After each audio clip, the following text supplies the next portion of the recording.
नमस्कार साथियों, आपका यूपी पीसीएस हिंदी माध्यम चैनल में स्वागत है। हम लोग देख रहे थे निबंध कैसे लिखें और पिछला वाला जो पार्ट था उस पे मैंने आपको बताया था कि मैंने कैसे निबंध लिखा था और आपसे डिस्कशन हुआ था सिलेबस के बारे में, जिसमें मैंने बताया था कि आरओ का सिलेबस और आपका यूपी पीसीएस मेंस का सिलेबस सेम है।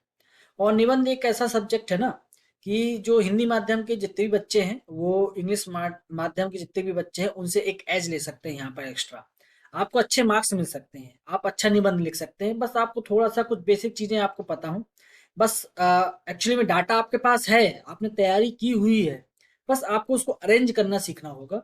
आपने बहुत सारा डाटा होगा, आज हम जब डिस्कस करेंगे ना तो आपको लगेगा अरे ये तो आता ही था मुझको, फिर अचानक ऐसा क्या हो गया जो हम इसको अरेंज नहीं कर पाए। हम सोच नहीं पाते कि उस डाटा को वहां पर कैसे लगाएं, या हम संबंधित जो समस्याएं हैं उसको यहाँ पर कैसे रखें। मैं आपसे अगर जनरली पूछ लूं कि महिलाओं के सामने क्या क्या समस्याएं हैं तो आप आसानी से एक आंसर लिख सकते हैं, ठीक है। लेकिन मैं आपसे कह दूं निबंध पे लिखो तो आपके हाथ पांव फूलने लगते हैं। आप कहते हैं अरे यार 100-200 शब्द तो लिख सकते हैं, 100 शब्द लिख सकते हैं, लेकिन कोई व्यक्ति 100 शब्द लिख सकते हैं, लेकिन कोई व्यक्ति जो है वो 600-700 शब्द किस प्रकार से बातें बनाकर लिखे। मतलब ऐसा होना भी चाहिए ना कि पढ़ने में तो अच्छा हो, क्योंकि एग्जामिनर आपका ऐसे पढ़े इसमें तो उसको बहुत भी कम इंटरेस्ट आएगा। इसका मतलब जैसे आप जीएस की कॉपी लिखते हैं तो जीएस की कॉपी में तो 100-150 शब्द लिख लेते हैं, चलिए एक बार एग्जामिनर इसको पढ़ भी लेगा, ठीक है, मान लीजिए। लेकिन आपके 600-700 शब्द, 800 शब्द, 6-7 जो पेज हैं वो क्यों पढ़े एग्जामिनर? आप ऐसा उसके अंदर क्या उसको डाटा देने वाले हैं? वो तो आपको बताना होगा ना, आपको कुछ ऐसा इंटरेस्टिंग लिखना होगा ताकि एग्जामिनर पढ़े, बिटवीन द लाइंस पढ़े, बीच बीच में आपकी लाइनों को पढ़े। आप उसको बोल्ड कर सकते हैं, थोड़ा सा डार्क कर सकते हैं। तो कुछ आपको लिखकर बताना होगा ना उनको कि आपने कुछ अच्छा लिखा है, आप कुछ नया इनोवेशन लेकर आए हैं अपने निबंध के साथ, जो आपको पढ़ना चाहिए और समझना चाहिए कि जो टॉपिक्स पर है वो हमारी गहराई जो है ना टॉपिक को लेकर काफी ठीक ठाक है। तो एग्जामिनर को आपको ये समझाना होगा और आप वहां नहीं होंगे समझाने के लिए, ठीक है ना। केवल आपके द्वारा जो ये कॉपी भेजी गई है, जो लिख कर कॉपी भेजी गई है, आपकी केवल कॉपी होगी। तो आपको कॉपी भी अच्छी बनाकर रखनी है। तो मैंने कल आपसे बात भी की थी कि कॉपी के संबंध में कि अगर आपकी थोड़ा सा हैंड राइटिंग अच्छी है, राइटिंग अच्छी है और साथ में थोड़ा-सा आपके पास डाटा वगैरह अच्छा है, तो काफ़ी आसानी से आप नंबर गेन कर सकते हैं, है ना? इस प्रकार की हमारी चर्चा हुई थी। तो आज हम नेक्स्ट पार्ट में थोड़ा-सा देखते हैं। मैंने थोड़ा-सा जो मैं पढ़ता था, मैंने उसको एक स्ट्रक्चर दिया है। हालाँकि ये पूरा नहीं है, इसमें बहुत सारी बातें जोड़ी जा सकती हैं। आप लोगों की अपनी कुछ बातें हो सकती हैं, आप लोगों ने अपने तरीके से कुछ निबंध तैयार किए होंगे, किसी निबंध फॉर्मेट को आपने तैयार किया होगा, आपने कई चीज़ों कई डाटा आपने उठाए होंगे कहीं से, वो प्रकार की चीज़ें। लेकिन मैं एक आपको ऐसा बता रहा हूँ, मतलब मैं इस तरीके से रखता था ये चीज़ें ताकि किसी भी प्रकार का निबंध आ जाए तो कम से कम कुछ डाटा हो मेरे पास लिखने के लिए, ठीक है। वही चीज मैं आपके साथ शेयर करूंगा, क्योंकि जरूरी नहीं है कि हम दो दो चार पांच निबंध लिख कर जाएं, तैयारी करके जाएं, वो उन्हीं में से कोई निबंध आ जाए, है ना। ऐसा संभव नहीं है। टॉपिक जरूर हमारे पास क्लियर है, लेकिन आज उसमें बहुत वाइड रेंज आ चुकी है। आप जानते हैं यूपी पीसीएस आयोग ने यूपीएससी की तरह लिखना चालू कर दिया है और हमें क्लियरिटी नहीं हो पाती कि वो पूछना क्या चाह रहा है। हमको खुद बताना होता है कि हम कितना क्लियर है टॉपिक के बारे में, ठीक है ना। पहले क्या होता था, वो सीधा लिख देता था बजट पर चर्चा करें, या बजट, चुनौतियां या समाधान, इस टाइप का सवाल सीधा सीधा होता था। तो हम लिख देते बजट क्या होता था, इसका क्या समस्याएं हैं, कैसे आता है ये बजट, और वर्तमान में भारत में क्या क्या इसके लास्ट बजट के क्या क्या परिणाम हुए, और इस नए बजट में क्या इसकी चुनौतियां हैं, क्या नए आयाम जोड़े गए हैं। इस प्रकार की हम चर्चा करके अपने निबंध को समाप्त कर लेते थे 600-700 शब्दों में। लेकिन अब पैटर्न बदल गया है और आपको उस चीज को समझना पड़ेगा। ये कल हम लोगों ने डिस्कशन किया था कि 600 शब्द 40 अंक ये आरओ का सिलेबस है, ठीक है। राष्ट्रीय अंतर्राष्ट्रीय घटनाक्रम, आपदाएं, राष्ट्रीय विकास योजनाएं, विज्ञान, पर्यावरण, प्रौद्योगिकी, आर्थिक क्षेत्र, कृषि एवं व्यापार। अब डायरेक्ट इनसे जो क्वेश्चंस है ना, वो क्या करता है कि अब डायरेक्ट टॉपिक नहीं देता है, बस टॉपिक से रिलेटेड होता है, वो इनडायरेक्टली इस टॉपिक को वो कवर कर रहा होगा इनडायरेक्टली, ठीक है ना। तो ये आपको बड़ा सा आ, अपने पर ध्यान देने की जरूरत है इस पर, कि वो इनडायरेक्ट पूछता है। तो आप कितना टॉपिक को समझ पाए हैं, इसी को एक ओवरव्यू के माध्यम से आपको समझना है और उसको लिखना है पेपर में। और पेपर में आपको अच्छे मार्क्स भी लाने हैं, इस बात का भी ध्यान रखना है। तो मैंने आपको बताया भी था कि राइटिंग वाइटिंग थोड़ा सा अगर आपकी थोड़ा सा ठीक नहीं है तो थोड़ा स्लो लिखिए। आप 7 पेज की जगह 6 पेज लिखिए, वो मंजूर है, क्योंकि इससे बहुत मार्जिन नहीं आता नंबरों का, लेकिन आपका डाटा अच्छा होना चाहिए और आपकी अगर राइटिंग थोड़ा सा पढ़ने वाली है तो आपके लिए ठीक है, ठीक है ना। ये आपके लिए बिल्कुल सुइटेबल है, आपके लिए बिल्कुल एलिजिबल है। तो आज हम आगे डिस्कस करते हैं। पहले तो हमें ये समझना है कि निबंध की शुरुआत कहाँ से करें। तो ये एक बेसिक टॉपिक है, ठीक है ना। इसमें हम समझते हैं निबंध की शुरुआत कहाँ से करें। तो मैंने कुछ टॉपिक्स दिए हुए हैं इसमें, आप इसको समझिए कि हम हमारे पास क्या क्या मुद्दे हैं। राजनीतिक मुद्दा है, ठीक है, आर्थिक मुद्दे हैं, सामाजिक हैं, सांस्कृतिक हैं, महिला है, पर्यावरण है, सरकारी स्कीम्स हैं, कोई बड़े मंच पर कोई बात कही गई हो, कोई प्रमुख मुद्दे पर। ये कुल मिलाकर मैंने एक टॉपिक्स निकाला, मतलब जैसे मैं अपना तैयारी करता था निबंध की, कुछ मुख्य मुख्य बातें लिख लेता था, क्योंकि ये केवल आपके यहाँ काम नहीं आएंगी, ठीक है। जैसे इंडेक्स है, संविधान है, तो ये बातें केवल आपके यहाँ काम नहीं आएंगी, एथिक्स के पेपर में भी आपको काम आएंगी, वहां पर भी लिखना पड़ता है। आपको बकायदा उत्तर देते हुए ये समझाना पड़ेगा, अगर उत्तर प्रदेश राज्य शिक्षा में पीछे है तो वो कौन सी इंडेक्स हैं जिनको आप चयन करके वहां पर लिख कर बताएंगे कि उत्तर प्रदेश में अब शिक्षा की व्यवस्था ऐसी हो गई है, या तुलना करके बताएंगे, केरल से बताएंगे तुलना करके, या आप एमपी से बताएंगे, या आप किसी ईस्टर्न राज्य से बताएंगे। तो तुलना करके बताएंगे कैसे यूपी की स्थिति खराब है। मतलब आपको अपने आंसर में प्रूफ करना पड़ेगा कि आप जो बोल रहे हैं, हाँ, वो सत्य है। केवल वो एक कथन नहीं है, बल्कि मैं प्रूफ करके दिखा रहा हूँ आपको, इंडेक्स के माध्यम से, या किसी ऐसे डाटा के माध्यम से जो जिन पर कोई अथॉरिटी ने निकाला हो, या लीगली वो कई प्रकार के डाटा आते रहते हैं, वो सही हो, या किसी बहुत बड़ी संस्था ने उसको निकाला हो, ठीक है। कुल मिला के वो प्रूव्ड हो, ठीक है ना। ऐसा नहीं कि मनगढ़ंत हो, लेकिन वो प्रूफ होना। तो मैं तो हमेशा सजेस्ट करता हूँ कि आपको हमेशा जो डाटा देना चाहिए, वो तो या तो जो प्रमुख इंडेक्स है उनका देना चाहिए, या नीति आयोग आपका सबसे बेटर है, आप नीति आयोग का डाटा दीजिए। और समय समय पर इंडिया के जो इंडेक्स और है, वो जो आपकी एजुकेशन मिनिस्ट्री निकालती है शिक्षा से संबंधित, वो सब आप डाटा रख सकते हैं। आपको एक पता होना चाहिए, बकायदा एक कॉपी होनी चाहिए आपके पास, कि आपके संबंधित इंडेक्स या डाटा उधर से तैयार है, ठीक है ना। तो इससे एक ओवरव्यू तैयार होता है निबंध का, और साथ में आपका तैयार होता है एथिक्स का, GS4 का। तो आप अच्छे नंबर गेन कर सकते हैं इन दोनों ही सब्जेक्ट में, ठीक है। तो निबंध की शुरुआत कहाँ से करें। तो ये तो हो गई राजनीतिक, आर्थिक, सामाजिक, सांस्कृतिक, महिला, पर्यावरण। ये तो बात ऐसी हो गई कि मतलब आप इस मुद्दे से भी कर सकते हैं, मुद्दा कोई भी हो। मान लीजिए आर्थिक सब्जेक्ट से सवाल पूछा गया, तो आप आर्थिक मुद्दा उठाकर इंट्रो देंगे और चीजों को आगे बढ़ाएंगे। लेकिन कुछ लोग कविताओं के माध्यम से अपनी बातें उठाते हैं, कोई कहानी के माध्यम से उठाता है, या कोई काल्पनिक कहानी हो उससे भी उठाता है, या कोई आपके जीवन से जुड़ी कोई घटना हो, ठीक है ना। कई बार ऐसा होता है कि जैसे आपके जीवन की जुड़ी हुई घटना, एक मैं आपको मतलब सबके साथ जनरली मिल जाता है। आप किसी दुकान में जाते हैं, बहुत छोटी सी चीज है, ठीक है, और आपके पास फुटकर नहीं होते हैं, लेकिन अब आप डिजिटल के माध्यम से तत्काल अपना फोन निकालते हैं और डिजिटल पेमेंट कर देते हैं। ये सिंपल सी बात है।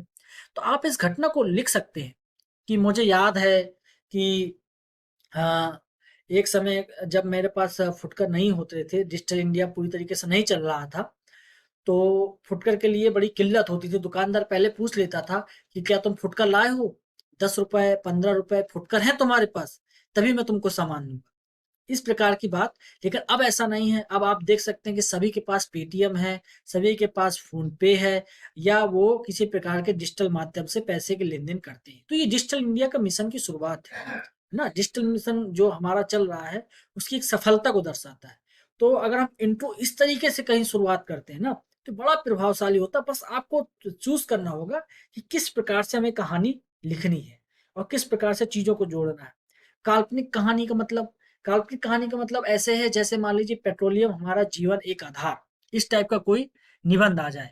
पेट्रोलियम भविष्य के लिए कम हो रहा है और संकट है, तो पेट्रोलियम हमारे लिए ईंधन का एक आधार, भारत की अ, आर्थिक के लिए भी एक आधार बन सकता है। ठीक है, तो इसकी काल्पनिक कहानी जोड़ी जा सकती है कि मान लीजिए हम 280 सन 280 में आज जी रहे हैं और चारों तरफ गिनती का मतलब पेट्रोल जो है या पेट्रोलियम जो है वो सीमित बचा हुआ है। लोग जो विभिन्न देश हैं वो इसलिए लगे हुए हैं कि पेट्रोलियम उनको प्राप्त हो जाए किसी तरीके से, और आपस में उनके ऊपर काफ़ी तना-तनी है, युद्ध जैसा माहौल है। इस प्रकार की काल्पनिक कहानी बना सकते हैं, बड़ा इंटरेस्टिंग होता है ये। एग्ज़ामिनर को पढ़ने में लगेगा, अरे! ये क्या लिख दिया इसने? तो इस प्रकार की कहानी बनाकर भी आप लिख सकते हैं। लेकिन ऐसा नहीं है कि आप सब जगह लिखें, वो आपके ऊपर निर्भर करता है, आपने कितना प्रैक्टिस की है निबंध के बारे में या टॉपिक को किस प्रकार से समझा है, ठीक है? तो जैसे मुझे याद है कि जब मैं प्रैक्टिस देता था, टेस्ट सीरीज़ देता था, तो किसी ने टेस्ट सीरीज़ में क्वेश्चन पूछा था कि अगर विद्युत ना हो तो भारत में जो ईंधन का संकट है वो बहुत विद्युत की वजह से बहुत ज़्यादा, जो विद्युत की खपत है उसकी वजह से ईंधन की जो समस्या है वो बढ़ती जा रही है। इस प्रकार की एक मतलब मुझे प्रश्न एग्जैक्टली याद नहीं, इसी टाइप का था कुछ ईंधन से रिलेटेड था वो विद्युत से। तो मैंने उस पे एक काल्पनिक घटना बनाई थी कि मैं हमारे पास सारे साधन हैं, फ्रिज है और एसी है, पंखा है, कूलर है, सब कुछ है। लेकिन लाइट नहीं आ रही है, सभी लोग शांत हैं। एसी मुझसे चीख-चीख कर कह रही है मुझे क्यों लगवाया था? या पंखा कह रहा है कि अच्छा, अच्छा तो मुझे घर में केवल शो के लिए लगवाया था, ये मुझे चलाएँगे कब आप? तो इस प्रकार की चीज़ों से ना एग्ज़ामिनर का मन थोड़ा-सा ये होता है कि अरे देखो कितनी काल्पनिक चीज़ों को जोड़ने का प्रयास कर रहा है अपनी तरफ से। क्योंकि वो लिखी-लिखाई बातें कविता क जो किताबों की जो बातें हैं, वो बहुत पढ़ चुके होते हैं, उनको कुछ नया चाहिए होता है। इस प्रकार की चीज़ें।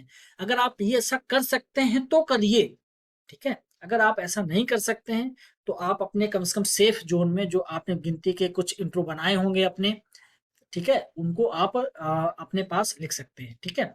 किसी बड़े मंच से कही गई बात का मतलब क्या होता है? जैसे प्रधानमंत्री ने लाल किले से कोई बात कही हो कि भारत अब इस समय अ, इस विकास के इस रास्ते पे चल रहा है, भारत ने इस क्षेत्र पर विकास कर लिया, या किसी प्रमुख मुद्दे पर कही गई बात, या संविधान से संबंधित संविधान में कोई अनुच्छेद है, मान लीजिए कोई पर्यावरण का आपके पास निबंध आया, ठीक है?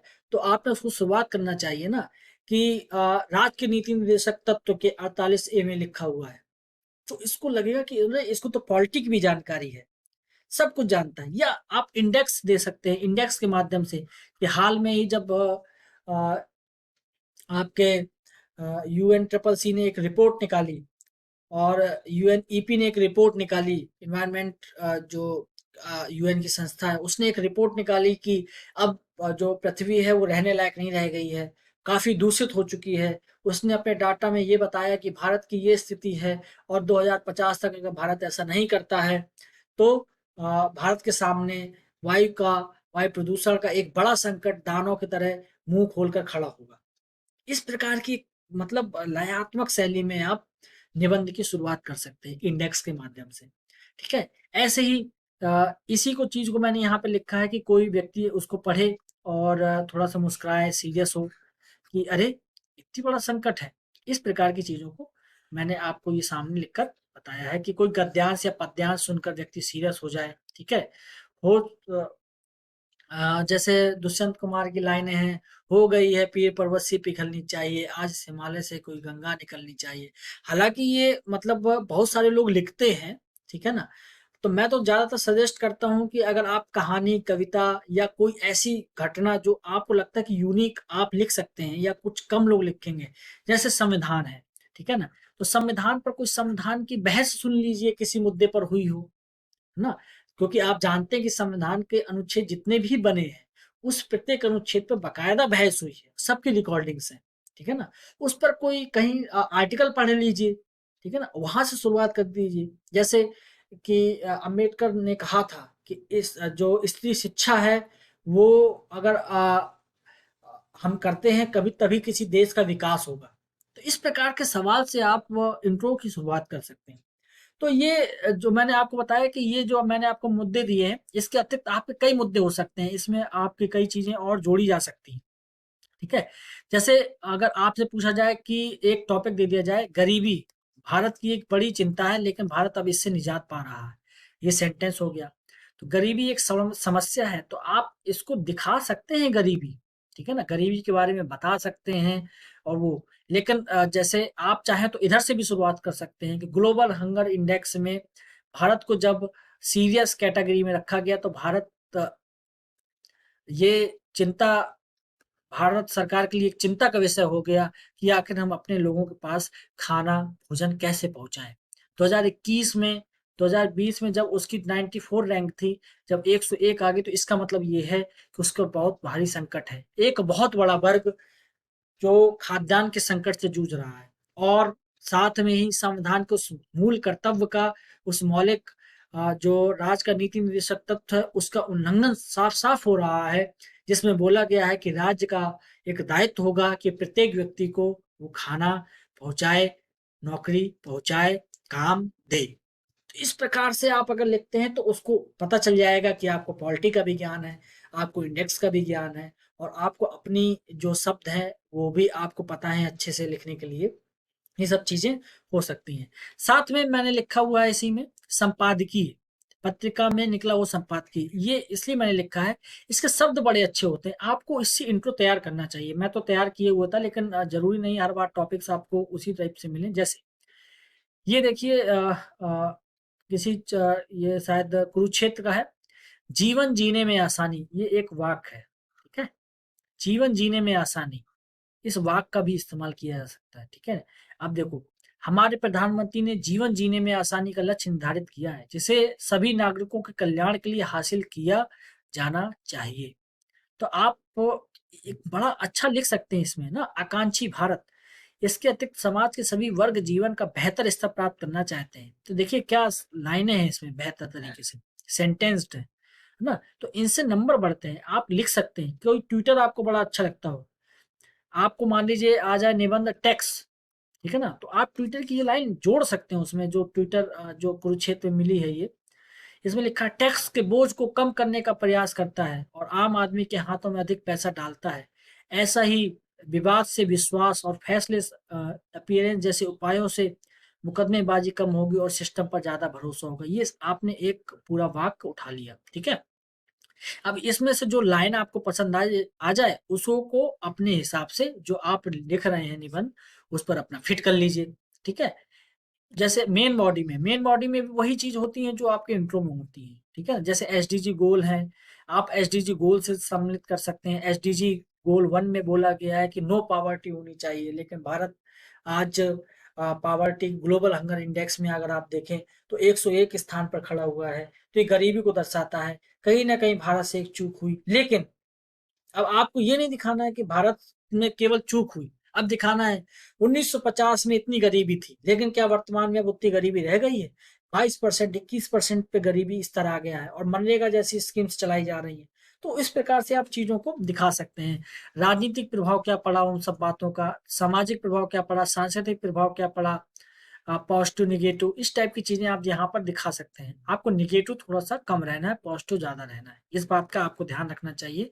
क्योंकि आप निगेटिव अगर ज्यादा दिखाएंगे तो एक मैसेज आया करता है कि इसका मतलब ये है कि आप सॉल्यूशन पे काम कम करेंगे, ठीक है ना? प्रॉब्लम्स देखेंगे, सॉल्यूशन पे काम नहीं करेंगे। तो आपको सॉल्यूशन पर भी काम करना है, ठीक है? आपके कई टॉपिक्स आ जाए, महिला महिला समाज पे तो बढ़ गई है, लेकिन जैसे वो बोल दे महिला समाज में तो बढ़ गई है लेकिन अभी भी आर्थिक रूप से स्वतंत्र नहीं हो पाई है, ठीक है? तो आपको जैसे महिला पर जो प्रभाव है वो उसको आपको दिखाना पड़ेगा। आपके पास कुछ डाटा होगा कि महिला कितना काम कर रही वर्क प्लेस पर, राजनीति में कितना उसका प्रतिशत है, ठीक है? समाज में उसका क्या दायरा है। आज भी कई शिकायतें महिलाओं के खिलाफ हो जाती है, सॉरी, महिलाओं के खिलाफ कई प्रकार के घरेलू हिंसाएं हो रही हैं, ठीक है? उस पर क्या प्रभाव पड़ा? फिर अलग से आप ये देखें कि महिला केवल महिला से जुड़ी हुई नहीं है, पर्यावरण से भी जुड़ी हुई है, ठीक है ना। आप कई प्रकार से चीजें जोड़ सकते हैं, एसडीजी गोल से जोड़ सकते हैं। आप एसडीजी 5 है, जैसे जो बोलता है कि हमें गैप कम करना है, एसडीजी 6 है, एसडीजी 5 है। इस प्रकार की चीजों पे आप बात कर सकते हैं। साथ में जैसे अंतर्राष्ट्रीय प्रभाव, आज जैसे अंतर्राष्ट्रीय महिला दिवस है 8 मार्च, आप इधर से आप ले सकते हैं थीम, ठीक है। आप इधर से कोई थीम ले सकते हैं, कोई जल दिवस की थीम ले सकते हैं अगर जल से संबंधित कोई मुद्दा है।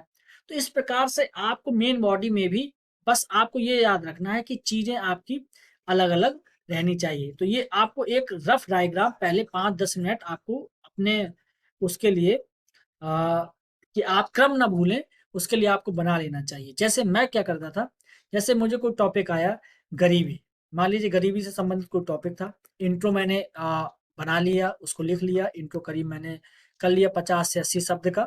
इसके बाद मेन बॉडी सबसे इंपॉर्टेंट होती है, तो इस पर मैंने कहा गरीबी, सबसे पहले मैंने गरीबी का सामाजिक प्रभाव लिखा, ठीक है ना, सामाजिक प्रभाव, ठीक है। अब सामाजिक प्रभाव में मैंने देखा किस प्रकार के सामाजिक प्रभाव आते हैं, जैसे आ, उनकी जो सामाजिक प्रभाव आते हैं, रहन सहन, ठीक है, इस पर मुझे बात करनी है, ठीक है।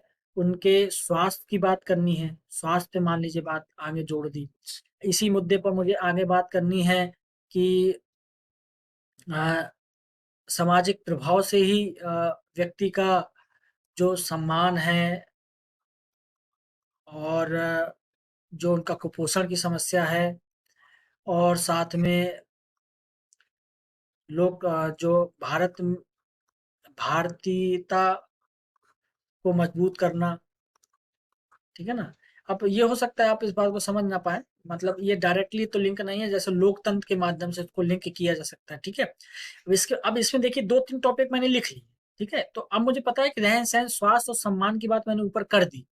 अब अगला, अगर आर्थिक प्रभाव देखेंगे तो आर्थिक प्रभाव में क्या देख सकते हैं, गरीबी का अंतर देख सकते हैं। इसके लिए कोई रिपोर्ट दे दीजिए, हाल में कोई रिपोर्ट निकली हो कि आप देख सकते हैं भारत में बहुत बड़ा अंतर आ गया है, ठीक है।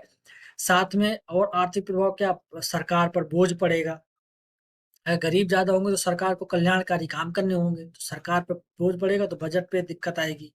इस प्रकार के 2 पॉइंट इधर पे हो गए, तो मतलब गरीबी पे बात हो गई, सरकार के बजट पर बात हो गई। अब आ जाएंगे सामाजिक, आर्थिक, राजनीतिक।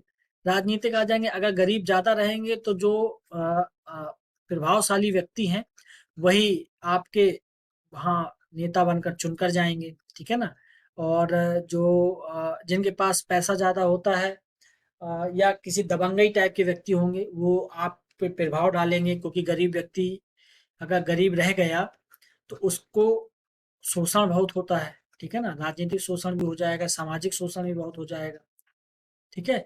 तो सामाजिक प्रभाव हो गया, आर्थिक हो गया, राजनीतिक हो गया, ठीक है। इसके साथ आप जाएंगे तो पर्यावरण पे भी इसको जोड़ सकते हैं, जैसे पर्यावरण में कैसे, कि गरीब व्यक्ति जो होता है वो ये नहीं समझ पाता है कि उसको कौन सी चीजें, जैसे वो गंदगी में रहता है, ठीक है, वहीं पर बहुत सारी चीजें, बीमारियां फैल रही होती हैं, तो इससे क्या होता है कि और जो अच्छे जगह पर रह रहे हैं, या ओवरऑल देखा जाए तो सब पर नेगेटिव प्रभाव पड़ने लगता है, ठीक है ना। तो आपने मलिन बस्तियों को कुछ नाम ले दिया, तो इस प्रकार से आप देखेंगे तो आप मलिन बस्तियां भी शामिल कर रहे हैं, शोषण शामिल कर लिया आपने, सरकार बजट, गरीबी, रहन सहन, स्वास्थ्य, सम्मान, कुपोषण।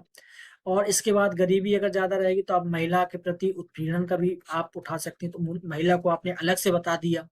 तो इस प्रकार से आपका ये टॉपिक्स 5-6 आप चूज कर सकते हैं, कोई भी आप इसमें, ठीक है ना। और यूपी का आप पेपर दे रहे हैं तो कोशिश करिए यूपी का तो थोड़ा बहुत आपका डाटा उसमें ऐड रहे हर जगह, ठीक है ना, थोड़ा थोड़ा लगना चाहिए कि आप यूपी का पेपर दे रहे हैं।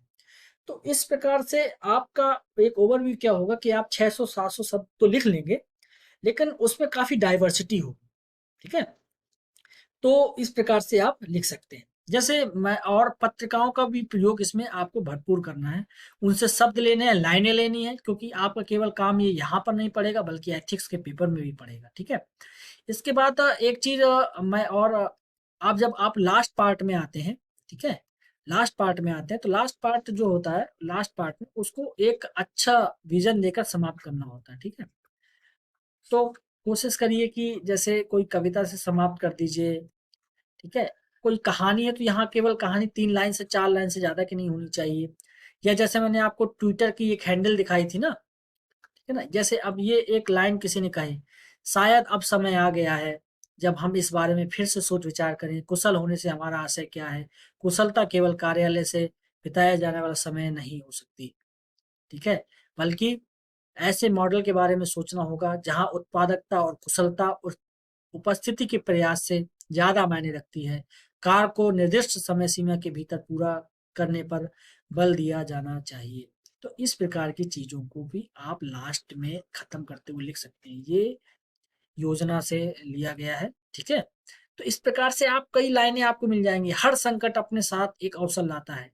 जैसे ये समाप्त कर रहा है ना, आप इसको इस तरीके से पढ़िए। हर संकट अपने साथ एक अवसर लाता है, कोविड-19 भी अपवाद नहीं है। आइए हम सब इस बात का आकलन करें कि अब किस तरह के लिए नए अवसर और विकास के क्षेत्र उभर सकते हैं। कोविड पश्चात विश्व में अनुसरण की बजाय भारत को मौजूदा परिस्थितियों से आगे बढ़ना चाहिए। आइए हम इस बात पर विचार करें कि ऐसा करने में हमारी जनता, हमारे कौशल, हमारी मूल क्षमताओं को किस प्रकार उपयोग किया जा सकता है और इसी दिशा में सरकार को आगे काम करना होगा। इस प्रकार से आप लाइन जोड़ सकते हैं, तो इससे क्या होगा कि आपका जो है ना इम्प्रेशन बहुत अच्छा जाएगा। तो आपका कम से कम एवरेज एवरेज प्लस रहेगा आपका, ठीक है? अगर एवरेज 70 जा रहा है तो आप 75 से लेकर 80, आप कम से कम 5 से लेकर 10 मार्क्स तक अच्छे ला सकते हैं, ठीक है? और आपकी राइटिंग वगैरह और आपका कंटेंट अच्छा हुआ तो ये करीब 15-20 भी हो सकता है। तो हम लोग इसी पर डिस्कशन कर रहे थे, इसलिए मैंने आपको बताया कि पार्ट 2 में जो हमने पार्ट 2 में डिस्कशन किया यहाँ पर, उसमें हमने ये जानने की कोशिश की कि एक्चुअली में हमारे पास डाटा है, आपके पास भी होगा, आपने पढ़ाई की है तो आपके पास इंडेक्स का डाटा होगा, आपके पास कई आपने पत्रिकाएं पढ़ी होंगी, ठीक है ना? आपने ऐसा नहीं होगा कि आपने योजना योजना कुरुक्षेत्र नहीं पढ़ी होगी ना, वो बाइबल होती है हम लोगों के लिए तो हमने इसको पढ़ा है, फिर ठीक है, फिर आप अगर चाहें तो संस्कृत के श्लोक वगैरह भी आप डाल सकते हैं अगर उससे रिलेटेड है, ठीक है ना, पर्यावरण से रिलेटेड है, या आप कोई अ, बड़े संत की कोई बात डाल सकते हैं, ठीक है।